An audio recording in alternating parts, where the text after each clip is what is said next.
Hello and welcome.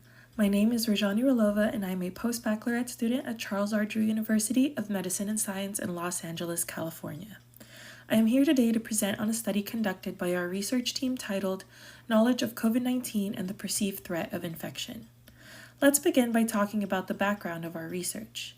Since the emergence of SARS-CoV-2, more than 904,000 lives were lost in the United States alone.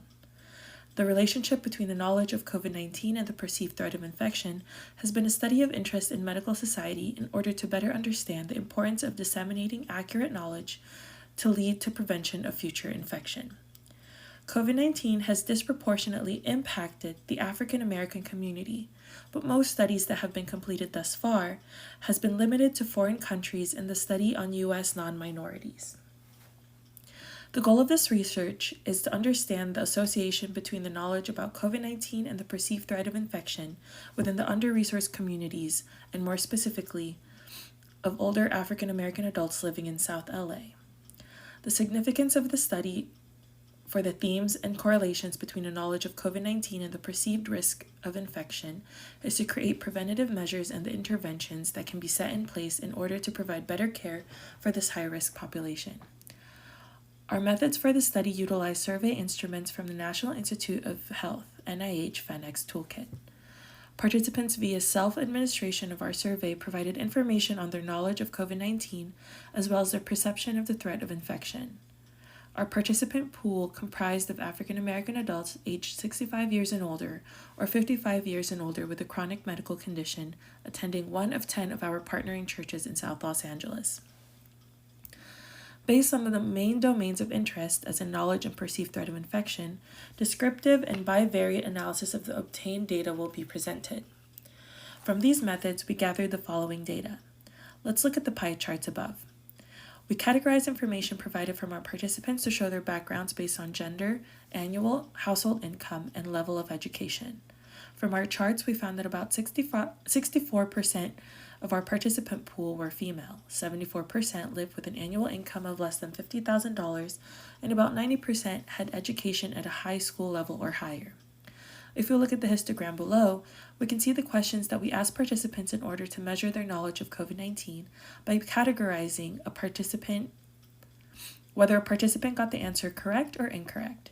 As we can see here, about 97% of participants were correct in their answers about the phrase, people exposed to COVID-19 can spread the disease. About 89% of participants were correct in their answers about the phrase, the symptoms of COVID-19 are connected to 5G mobile.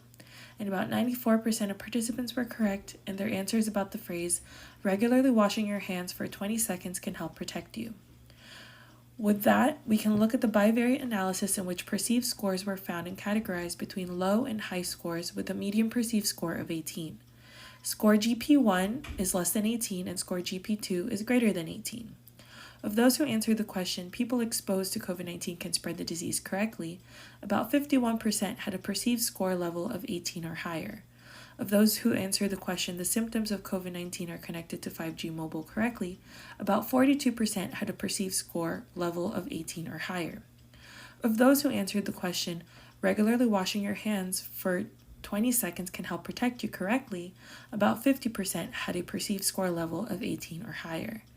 Our findings in this study confirm our expected results that participants who score higher on their knowledge of COVID-19 perceive the threat of infection to be higher as well.